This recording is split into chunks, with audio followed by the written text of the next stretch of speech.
Hello बच्चों, स्वागत है आपका अपना चैनल साइंस टू क्लासेस में। आज आप लोगों के बीच में नया वीडियो लेकर उपस्थित हुआ हूं। आज हम लोग एटम्स चैप्टर के टॉपिक को डिस्कस करने वाले हैं, जो बहुत ही एग्जाम पॉइंट व्यू से इंपॉर्टेंट है। इसे वीडियो को बिल्कुल भी स्किप ना करें और चैनल में कोई नया है तो चैनल को सब्सक्राइब कर ले और घंटी के बेल आइकन को प्रेस कर ले, जिससे कोई भी नया वीडियो है सबसे पहले देखने को मिले। चलिए देर ना करते हुए टॉपिक को शुरू करते हैं। एटम्स क्या होता है?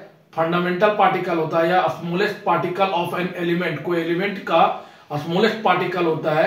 अगर स्मॉलेस्ट पार्टिकल कोई एलिमेंट का है तो उस एलिमेंट का सारा प्रॉपर्टी उस एटम में प्रेजेंट होता है। तो atoms are the fundamental particles of an element which exhibit all the property of that elements. मतलब एटम्स स्मॉलेस्ट पार्टिकल किसका? एलिमेंट का। तो एलिमेंट का सारा प्रॉपर्टी उस एटम्स में होता है। एटम्स में तीन फंडामेंटल पार्टिकल्स होता है, प्रोटॉन, इलेक्ट्रॉन और न्यूट्रॉन। प्रोटॉन को बोला जाता है positive charge. Proton positively charge particles है, इलेक्ट्रॉन नेगेटिवली चार्ज पार्टिकल्स है और न्यूट्रॉन हमारा चार्जलेस पार्टिकल्स है। प्रोटॉन का खोज किया था रदरफोर्ड या तो गोल्डस्टीन को माना जाता है। इलेक्ट्रॉन का खोज किया था जे थॉमसन और न्यूट्रॉन का खोज को जेम्स चैडविक ने किया था। ये एटम्स का इंट्रोडक्शन है। तो चलिए शुरू करते हैं। एटम्स क्या होता है? It is the smallest particle of an element which exhibit all the property of that element. Smallest particle element का सारा प्रॉपर्टी इस एटम्स में होता है। Atoms are basic building blocks of the matter. जिस प्रकार से कोई एक घर का अगर बेसिक बिल्डिंग बोला जाए तो ईंट हमारा होता है बेसिक बिल्डिंग, तो उसी प्रकार से हमारा कोई एलिमेंट का अगर बेसिक बिल्डिंग बोला जाए, कोई मैटर का बेसिक बिल्डिंग बोला जाए तो उसको एटम को माना जाता है। एटम्स को बेसिक बिल्डिंग ब्लॉक माना जाता है कोई भी मैटर का। Atoms consist of three fundamental particles named as protons, electrons and neutrons. Protons are positively charged particles, electrons are negatively charged particles and neutrons are chargeless particle। Electron का discover किया था Thompson, proton का discover किया था Rutherford and neutron का discover किया था Chadwick. इसे हम एक ट्रिक से याद रखेंगे। ट्रिक है हमारा ईट पर नाचे। ईट से हो गया इलेक्ट्रॉन और टा से हो गया थॉमसन। इलेक्ट्रॉन का खोज थॉमसन, पास हो गया प्रोटॉन और रा से हो गया रदरफोर्ड। प्रोटॉन का खोज रदरफोर्ड और ना से हमारा होता है न्यूट्रॉन और चा से हमारा होता है चैडविक।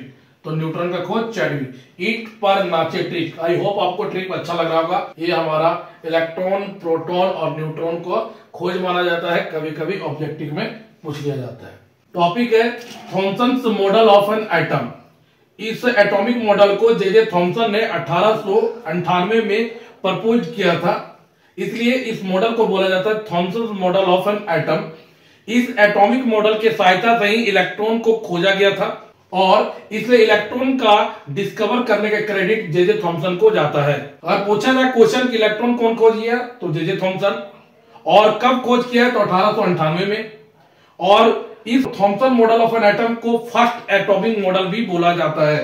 तो फर्स्ट एटॉमिक मॉडल किसके नाम पे आया है? जे थॉमसन के नाम पे, और इलेक्ट्रॉन इसी मॉडल ऑफ एन एटम पे खोज किया गया था। इस मॉडल को समझाने के लिए उन्होंने एक वाटरमेलन को लिया है। वाटरमेलन के रेड पार्ट को पॉजिटिव चार्ज बोले और वाटरमेलन में जो सीड होता है उसको बोला जाता है नेगेटिव चार्ज। मतलब पूरा आइटम के टोटल वॉल्यूम में पॉजिटिव चार्ज डिस्ट्रीब्यूट होता है और जो सीड होता है उसको इलेक्ट्रॉन के रूप में इंबेडेड किया जाता है। इस चीज को समझाने के लिए यहां पे एक एटम लिया हुआ है। एटम के टोटल सरफेस में आपको दिख पा रहा होगा पॉजिटिव चार्ज है और जो इलेक्ट्रॉन होता है इंबेडेड होता है किसके जैसा? वाटरमेलन के सीड के जैसा। Total positive charge uniformly distribute है कहां पे? Total volume of the atom में। और जो नेगेटिवली चार्ज इलेक्ट्रॉन्स है वो क्या होता है? इंबेडेड होता है। किसके जैसा इंबेडेड होता है? इलेक्ट्रॉन के जैसा इंबेडेड होता है। ठीक है, तो यहां पे दो ऑब्जर्वेशन आया। पहला, total positive charge is uniformly distributed. Total positive charge is uniformly distributed throughout the volume of the atom and negatively charged particles electron are embedded किसके जैसा? just like seeds in a watermelon। इसलिए इसको बोला जाता है plums pudding model. इस चीज को मैंने यहाँ पे लिख रखा है, जो मैंने अभी डिस्कस किया उस चीज को मैंने यहाँ पे लिख रखा है। अकॉर्डिंग टू दिस मॉडल, इस मॉडल के अकॉर्डिंग क्या ऑब्जर्वेशन आया, the positive charge of the item is uniformly distributed through out the volume of the item. बोल रहा है कि पॉजिटिव चार्ज आइटम का यूनिफॉर्मली डिस्ट्रीब्यूट होता है पूरे वॉल्यूम ऑफ द आइटम में, और नेगेटिवली चार्ज पार्टिकल्स जिसको इलेक्ट्रॉन्स बोला जाता है और इंबेडेड होता है, किसके जैसा इंबेडेड होता है, जस्ट लाइक सीड्स इन ये वाटरमेलन। वाटरमेलन में जैसा सीड सजाया हुआ रहता है उसी प्रकार से इलेक्ट्रॉन भी सजाया हुआ रहता है एटम में, इसलिए इसको बोला जाता है, इस मॉडल को बोला जाता है प्लम्स पुडिंग मॉडल। तो वेरी वेरी इंपॉर्टेंट टॉपिक है, कभी कभी एग्जाम में पूछ लिया जाता है। इस ऑब्जर्वेशन को गलत कौन साबित किया, रदरफोर्ड। रदरफोर्ड एक एक्सपेरिमेंट किए इस चीज को गलत साबित करने के लिए। उस एक्सपेरिमेंट का नाम है Rutherford alpha particle scattering experiment है, जिसको हम नेक्स्ट वीडियो में डिस्कस करेंगे। एटम्स के सेकंड लेक्चर को डिस्कस करने वाले हैं, जिसमें हम लोग पढ़ने वाले हैं Rutherford alpha particle scattering experiment. Atom के फर्स्ट मॉडल को गलत साबित करने के लिए रदरफोर्ड ने एक सिंपल एक्सपेरिमेंट किया गोल्ड फॉयल के साथ। उस एक्सपेरिमेंट का नाम है Rutherford alpha particle scattering experiment. इसमें क्या किया कि एक गोल्ड फॉयल लेते हैं और अल्फा पार्टिकल को उस गोल्ड फॉयल से पास करते हैं। जैसे ही गोल्ड फॉयल के सामने अल्फा पार्टिकल को पास किए तो उसमें से क्या हुआ कि आधा से ज्यादा अल्फा पार्टिकल उस गोल्ड फॉयल से सीधा पास कर गया। इससे ये पता चला मोस्ट पार्ट एटम का क्या इम्पैक्ट है। लेकिन जे जे थॉमसन क्या बोल के रखे हैं कि टोटल पॉजिटिव चार्ज पूरा एटम में डिस्ट्रीब्यूट होता है। अगर एटम में टोटल पॉजिटिव चार्ज डिस्ट्रीब्यूट है तो जो अल्फा पार्टिकल सीधा नहीं पास करना चाहिए था, लेकिन अल्फा पार्टिकल गोल्ड फॉयल से सीधा पास कर गया, तो ये थॉमसन के फर्स्ट ऑब्जर्वेशन को गलत साबित किया। सेकंड पार्ट ये बोला गया कि कुछ अल्फा पार्टिकल उससे डिफ्लेक्ट किया, कुछ एंगल से डिफ्लेक्ट कर गया।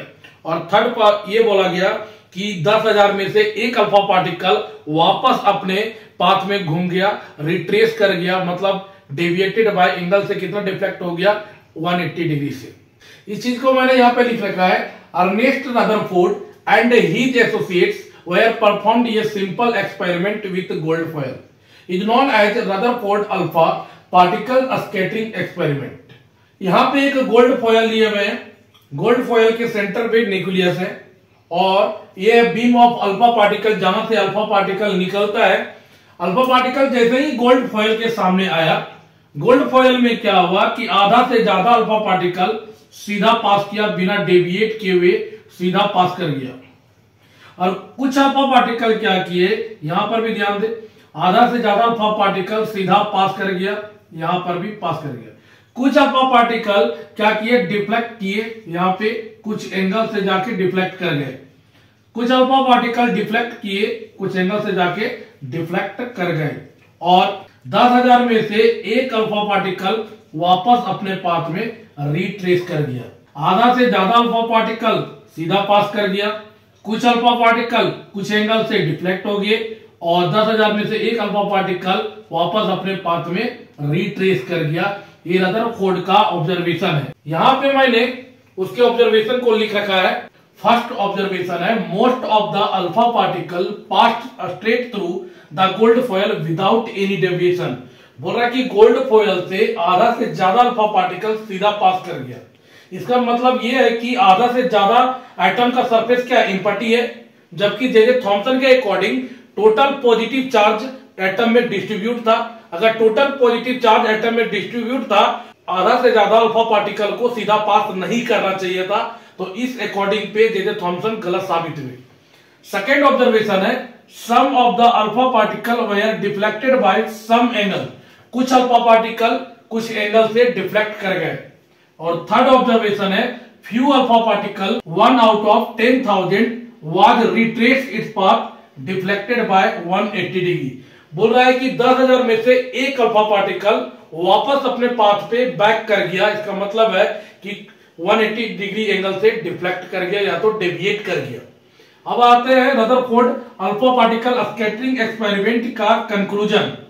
ऑब्जर्वेशन के अकॉर्डिंग उसके कंक्लूजन को लिखा गया है यहाँ पे। फर्स्ट ऑब्जर्वेशन था, most of the alpha particle passed straight through the gold foil without any deviation. इस वाले लाइन को यहां पे लिख देना है और उसके आगे उसका मतलब क्या होता है? It means most part of an atom is empty. आधा से ज्यादा अल्फा पार्टिकल सीधा पास कर गया, इसका ये मतलब निकाला गया कि एटम का आधा से ज्यादा पार्ट इम्पटी है। सेकेंड ऑब्जर्वेशन जो है, some of the alpha particle were deflected by some angles.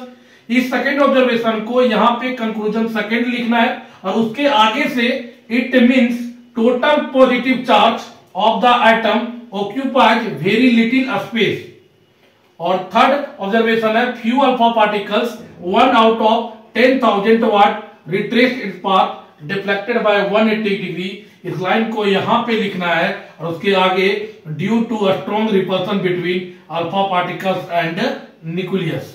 I hope आप लोग को Rutherford alpha particle scattering experiment समझ आया होगा। आज का topic Rutherford model of the atom. अब ध्यान दें, यहां पे Rutherford model of the atom क्या होता है। रदरफोर्ड ने एक सिंपल एक्सपेरिमेंट गोल्ड फॉयल के साथ किया था। गोल्ड फॉयल में अल्फा पार्टिकल को गोल्ड फॉयल से गुजारा, जिससे ये ऑब्जर्वेशन निकल के आ रहा था कि आधा से ज्यादा अल्फा पार्टिकल पास कर जा रहा था, कुछ अल्फा पार्टिकल टकरा के वापस घूम जा रहा था और 10,000 में से एक अल्फा पार्टिकल वापस अपने पाथ में रिट्रेस कर जा रहा था, मतलब 180 डिग्री एंगल से डेविएट कर जा रहा था। तो पहले ऑब्जर्वेशन में जो कह रहा था कि आधा ज्यादा अल्फा पार्टिकल पास किया, इससे थॉमसन को गलत साबित किया। सेकेंड ऑब्जर्वेशन था कि कुछ अल्फा पार्टिकल कुछ एंगल से डेविएट कर रहा था, उसका मीनिंग था कि अल्फा पार्टिकल पॉजिटिव चार्ज होता है। हम ये भी जानते हैं कि जब दो चार्ज सेम रहता है तो ही रिपल्सन होता है, तो अल्फा पार्टिकल पॉजिटिव था, तो एक और पॉजिटिव कौन होगा? न्यूक्लियस में। तो न्यूक्लियस में पॉजिटिव चार्ज था, इसलिए पॉजिटिव और अल्फा पार्टिकल्स में रिपल्सन हुआ। तो उस बेसिस पे कहा गया कि जो टोटल पॉजिटिव चार्ज और टोटल मास एटम का कॉन्सेंट्रेटेड होता है एटम के स्मॉल सेंट्रल पार्ट में, जिसको न्यूक्लियस बोलते हैं। तो इस रदरफोर्ड मॉडल ऑफ एटम का फर्स्ट ऑब्जर्वेशन है कि जो टोटल पॉजिटिव चार्ज और total mass of the atom concentrated होता है स्मॉल सेंट्रल पार्ट में, जिसको न्यूक्लियस बोला जाता है। दूसरा ऑब्जर्वेशन ये लाया गया, साइज ऑफ न्यूक्लियस बहुत ही छोटा होता है साइज ऑफ एटम के कंपेयर में। साइज ऑफ न्यूक्लियस 10⁻⁻15 मीटर और साइज ऑफ एटम 10⁻⁻10 मीटर। तो न्यूक्लियस का साइज एटम के साइज में बहुत छोटा होता है। तीसरा, जो नेगेटिवली चार्ज पार्टिकल इलेक्ट्रॉन था वह रिवॉल्विंग कर रहा था सर्कुलर ऑर्बिट में। जब सर्कुलर ऑर्बिट में रिवॉल्विंग कर रहा था तो हम जानते हैं न्यूक्लियस हम पॉजिटिव चार्ज है और इलेक्ट्रॉन नेगेटिव चार्ज है, तो जब चार्ज के बीच में एक नेगेटिव एक पॉजिटिव है तो अट्रैक्शन वाला फोर्स लगेगा, उस फोर्स को बोलते हैं electrostatic attraction force. Electrostatic attraction force को बैलेंस करने के लिए सेंट्रीपिटल फोर्स आया था। ये हमारा थर्ड ऑब्जर्वेशन है। और फोर्थ ऑब्जर्वेशन ये बोला जाता है कि जो नंबर ऑफ पॉजिटिव चार्ज है और नंबर ऑफ नेगेटिव चार्ज है वो दोनों इक्वल होता है। इससे ये पता चलता है एटम इलेक्ट्रिकली न्यूट्रल होता है। तो यहां पे आते हैं Rutherford's model of the atom. On the basis of scattering of alpha particles, Rutherford postulated the following model of the atom. इसके फर्स्ट ऑब्जर्वेशन था, total positive charge and total mass of an atom are concentrated in a small region at center of the atom is known as nucleus। और nucleus का discover करने का श्रेय Rutherford को जाता है।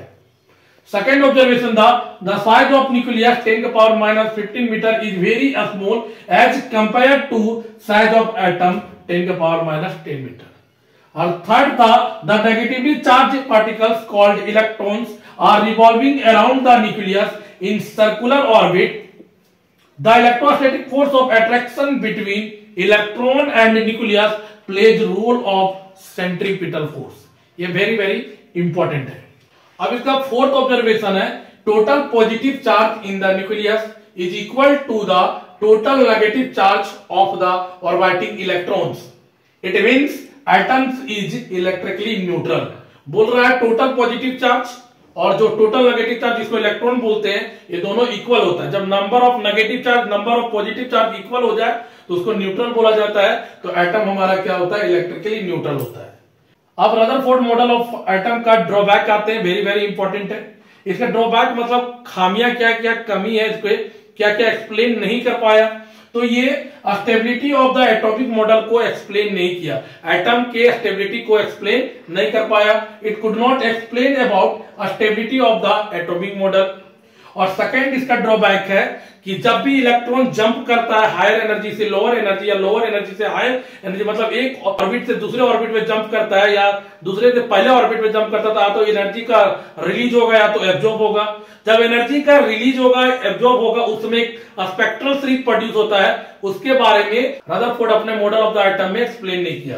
तो सेकेंड इसका ड्रॉबैक है, it could not explain about spectral lines emitted by atoms. इस ड्रॉबैक को दूर करने के लिए बोर एटॉमिक मॉडल आया गया, जिसे हम लोग एटम का थर्ड मॉडल भी कहते हैं। टॉपिक है bourse model of an atom.